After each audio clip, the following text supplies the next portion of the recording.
The first time I saw her, she was standing in the middle of a ruined temple, surrounded by the bones of what used to be her people. A faint glow shimmered around her skin like moonlight through water. The scan said she was alive, but every instrument aboard the prospector failed to identify what she was made of. Her eyes, impossibly silver, fixed on me the instant I stepped through the airlock. I'd come here for mineral samples from the shattered moon of Lycera 9, not for contact. The planet's atmosphere had been unbreathable for centuries. Yet she stood there, unmasked, her long hair floating as if underwater, her body humming with quiet energy. "Identify yourself," I said through the comms. My voice echoed in the vast emptiness of the temple. She tilted her head, studying me like a scientist examining a failed experiment. "You are carbon and weakness," she said. Her voice carried a strange resonance, as though two tones spoke at once. "A human." "Correct," I replied, forcing calm. "Exploration crew, Terran Federation. I mean no harm." Her lips curved slightly, not a smile, not quite. "Your kind always means harm." I wanted to argue, but something in her expression stopped me. She looked fragile and furious all at once, a being made of beauty and grief. "Who are you?" I asked. She hesitated, and then, quietly, "I am what remains of the Lyceran dynasty, Princess Kylira, last of my line. You are trespassing on my grave." I froze. The Lycerans were legend, energy-based life forms who'd ruled half this quadrant thousands of years ago before vanishing in a single night of catastrophic stellar collapse. To see one alive was impossible. "I didn't mean to intrude," I said, taking a step closer. "We thought your kind were extinct." She flinched when I moved forward. The glow around her flared to a blinding brightness. "Touch me again," she warned, her voice trembling with restrained power, "and I'll drain you, human." The word should have made me back off.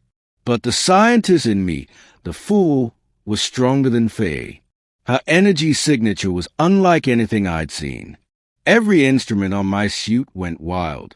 She was living plasma, condensed consciousness, and light. If I could understand her biology, we could learn to merge energy and flesh, end disease, end aging. I had to know. "I won't hurt you," I whispered, lowering my weapon. "Please, let me study you. Let me understand." She stayed, as if seeing through every molecule in me. "You understand nothing of loss," she said softly. "Your kind burns worlds and calls it exploration." Her voice cracked, and for the first time, I heard something human in her. Loneliness. I stepped close again.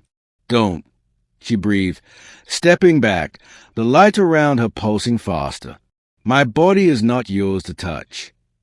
But I reached out anyway. The moment my glove brushed her arm, agony ripped through me. My vision went white. Every nerve screamed as if being rewritten. My heartbeat faltered, and I fell to my knees, gasping.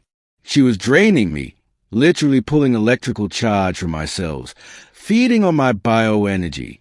My hands shook violently, and yet, beneath the pain, I felt something else. Connection. I saw flashes in my mind that weren't mine, worlds of crystal towers, oceans of violet light, beings made of song. And then it stopped. When I opened my eyes, she was crouched beside me. Her glow was dimmer now, flickering.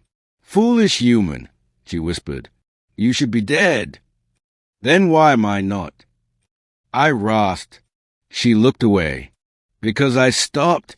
Because something inside me remembered mercy." For the next several days, I remained on Lycera 9, repairing my ship and trying to regain strength. Kylira stayed near, sometimes visible, sometimes a ripple of light in the shadows.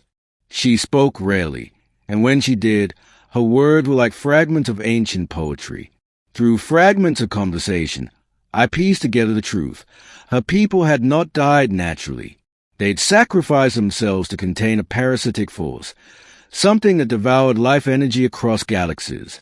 Chimera had been their vessel, sealed away to keep the hunger imprisoned within her form. That was why she warned me not to touch her. The hunger was still inside her, whispering. "You don't understand what I carry," she said one night as we watched storms roll across the dead horizon. "It is the echo of annihilation. I am the last cage between your universe and the void." "Then why let me live?" I asked.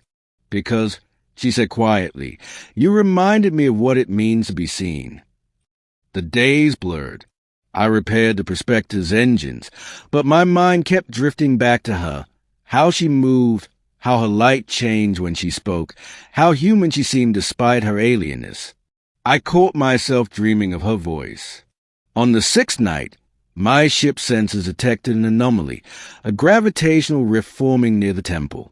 Chimera appeared before I could even call her name. "It has awakened," she said. "The hunger senses you. My containment is failing." I could see it, shadows spilling from the cracks in the temple floor, like smoke that swallowed light. The air itself began to vibrate. She stood at the center, arms raised, her body radiating energy. "I can hold it," she said, straining, "but not for long." "Let me help," I said, moving to her side. She shook her head violently. "If you touch me again, you'll die." "I already almost did," I said. "Maybe that's a price."